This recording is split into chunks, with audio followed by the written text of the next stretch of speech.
दोस्तों देश के लिए कोई भी डिसीजन लेने का काम देश के प्रधानमंत्री द्वारा ही किया जाता है और वर्तमान में नरेंद्र मोदी ने देश के प्रधानमंत्री की कमान संभाल रखी है। लेकिन दोस्तों क्या आपको पता है कि जब से देश आजाद हुआ तब से लेकर आज तक कितने लोगों ने प्रधानमंत्री की कमान संभाली है। तो आज की इस वीडियो में हम बात करेंगे उन सभी प्रधानमंत्रियों के कार्यकाल के बारे में जिन्होंने आजादी के बाद से इस देश की कमान को संभाला। तो दोस्तों बने रहिए वीडियो के लास्ट तक। दरअसल 1947 से 2022 तक भारत ने 15 प्रधानमंत्री देखे हैं। जब 15 अगस्त 1947 को भारत आजाद हुआ तब पूरे देश में इंडियन नेशनल कांग्रेस का दबदबा था और सबसे पहले पंडित जवाहरलाल नेहरू ने प्रधानमंत्री का पद संभाला और लोगों के बीच उनकी लोकप्रियता इतनी बढ़ी कि आने वाले 3 इलेक्शन में भी उन्हें ही प्रधानमंत्री चुना गया। 16 वर्ष और 286 दिनों तक पद संभालने के बाद उनकी मृत्यु हो गई। जवाहरलाल नेहरू को बच्चों के प्रति बड़ा लगाव था, इसलिए आज भी उनके जन्मदिन को बाल दिवस के रूप में मनाते हैं। और आपको बता दें कि जवाहरलाल नेहरू भारत के सबसे लंबे समय तक प्रधानमंत्री रहे हैं। नेहरू जी के मृत्यु के बाद 9 जून 1964 को लाल बहादुर शास्त्री जी ने कार्यभार संभाला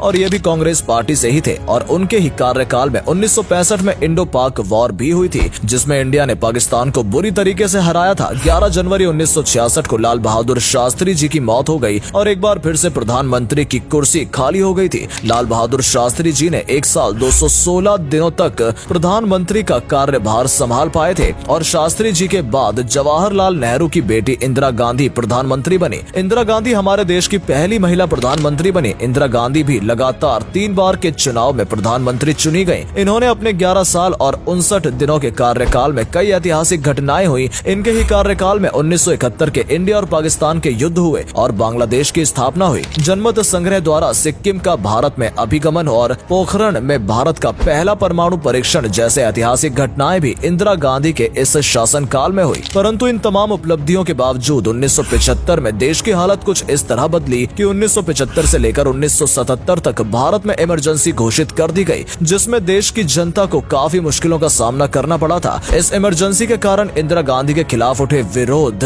की लहर के कारण जब 1977 में इमरजेंसी हटाई गई तब देश के सभी ऑपोजिशन पार्टियों ने कांग्रेस को हटाने का जिम्मा उठा लिया और उनके खिलाफ एकजुट होकर लड़े और इसमें सफल भी हुए। और इतने सालों के बाद पहली बार जनता पार्टी को गठबंधन की तरफ से मोरारजी देसाई देश के पहले नॉन कांग्रेसी प्रधानमंत्री बने। 24 मार्च 1977 को इन्होंने कुर्सी संभाली, लेकिन गठबंधन से बनाई गई सरकार को राजनीतिक निर्णय पर एक मत बनाए रखना बहुत कठिन था, इसलिए उन्होंने 2 साल 126 दिन के बाद ही इस्तीफा दे दिया और भारत के इतिहास में इस्तीफा देने वाले पहले प्रधानमंत्री बने। उसके बाद चौधरी चरण सिंह जो कुछ समय के लिए मोरारजी की सरकार के उप प्रधानमंत्री रहे, उन्होंने कांग्रेस ने समर्थन दिया और प्रधानमंत्री बनवाया। लेकिन जितनी तेजी से कांग्रेस ने उन्हें ऊपर पहुंचाया उतनी ही तेजी से उन्होंने समर्थन खींच लिया और मजबूरन चौधरी चरण सिंह को अपने पद से इस्तीफा देना पड़ा। इनका कार्यकाल मात्र 170 दिन तक का ही रहा और 3 सालों तक सत्ता से दूर रही कांग्रेस ने फिर से भारी बहुमत के साथ वापसी की और इंदिरा गांधी को उनके दूसरे कार्यकाल के लिए निर्वाचित किया गया। इस दौरान उनके द्वारा लिया गया सबसे कठोर निर्णय था ऑपरेशन ब्लू स्टार, जिसमें अमृतसर के हरिमंदिर साहिब में छुपे हुए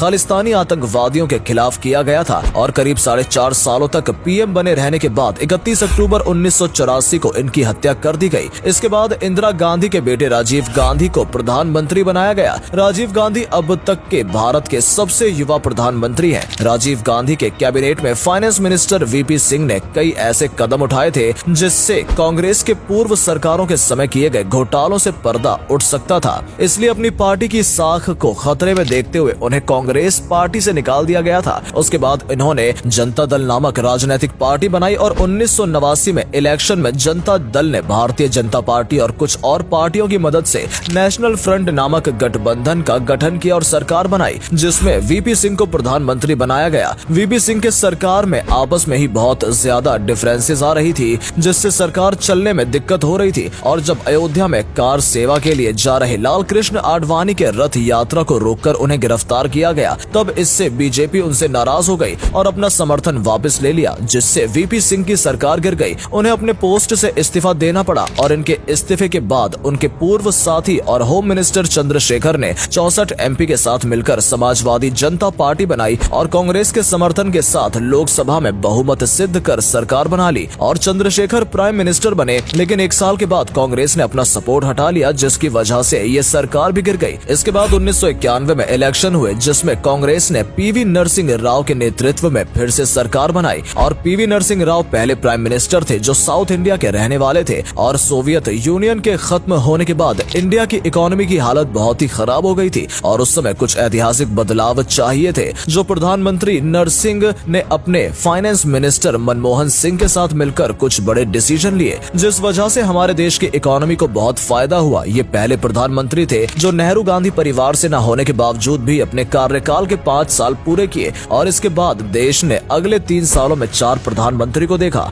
इसकी शुरुआत करी अटल बिहारी वाजपेयी ने, जो सिर्फ 16 दिन तक प्रधानमंत्री रहे, और फिर HD देवगौड़ा आए जो 324 दिन तक पीएम बने रहे। फिर इंद्र कुमार गुजराल जिन्होंने 332 दिनों तक प्रधानमंत्री के पद पर रहे, और इसके बाद बीजेपी की सरकार बनी और फिर अटल बिहारी वाजपेयी प्रधानमंत्री बने। इनकी सरकार के कुछ अत्यंत ठोस और मुख्य कदम उठाए, जैसे उन्होंने पोखरण में 5 अंडरग्राउंड न्यूक्लियर एक्सप्लोजन करवाए। ऐसा करने से यूएस जैसी वेस्टर्न कंट्रीज खुश नहीं थी, इसलिए उन्होंने भारत पर कुछ इकोनॉमी सेशन लगाने की कोशिश की, लेकिन उस समय इंडिया के साथ रशिया, फ्रांस जैसी गल्फ कंट्रीज का सपोर्ट था, जिस वजह से वो ऐसा करने में असफल रहे। इस समय पर ऑल इंडिया अन्य द्रविड़ा मुन्नेत्रा कजागम पार्टी ने बीजेपी से अपना सपोर्ट हटा दिया, जिस वजह से बीजेपी की सरकार बिखर गई और उसी समय कारगिल का युद्ध भी शुरू हो गया था, जिसमें करीब 2 महीने बाद भारतीय सेना ने पाकिस्तान पर विजय प्राप्त कर ली थी। इसके बाद 1999 में फिर से इलेक्शन हुए, जिसमें बीजेपी ने मेजोरिटी से सरकार बनाई और अटल बिहारी वाजपेयी प्रधानमंत्री बने रहे।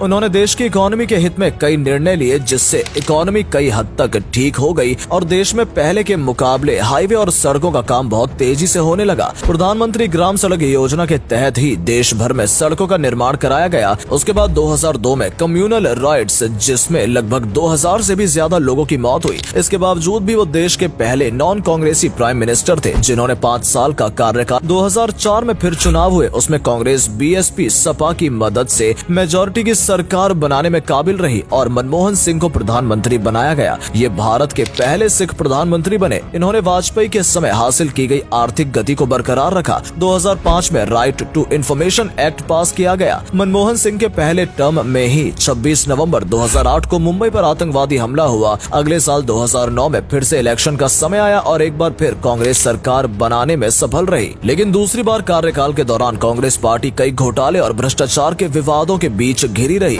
और फिर 5 साल बाद के कार्यकाल के बाद 2014 में इलेक्शन का समय आया, जिसमें भारतीय जनता पार्टी काफी उम्मीदों के साथ वापसी के लिए लौटी थी और नरेंद्र मोदी पार्टी के मुख्य चेहरा बने। 2014 का इलेक्शन मानो मोदी लहर थी। पूरा देश ही सरकार में बदलाव चाह रहा था और हुआ भी कुछ ऐसा ही। बीजेपी ने पूर्ण बहुमत के साथ सत्ता में वापसी की और नरेंद्र मोदी को प्रधानमंत्री बनाया गया। इनके द्वारा लिए गए कई बोल्ड डिसीजन सराहनीय हैं। इनकी कई योजनाएं फेल हुई और कुछ पास भी हुई, लेकिन अंतर्राष्ट्रीय लेवल पर इन्होंने भारत को एक अलग ही पहचान दिलाई है। 2018 में इन्होंने 500 और 1000 के नोट बंद किए और फिर अगले साल इलेक्शन में एक बार फिर पूर्ण बहुमत के साथ सरकार बनाई और अभी तक भारत के प्रधानमंत्री बने हुए हैं। आपकी नजर में सबसे अच्छा प्राइम मिनिस्टर कौन है? कमेंट करके जरूर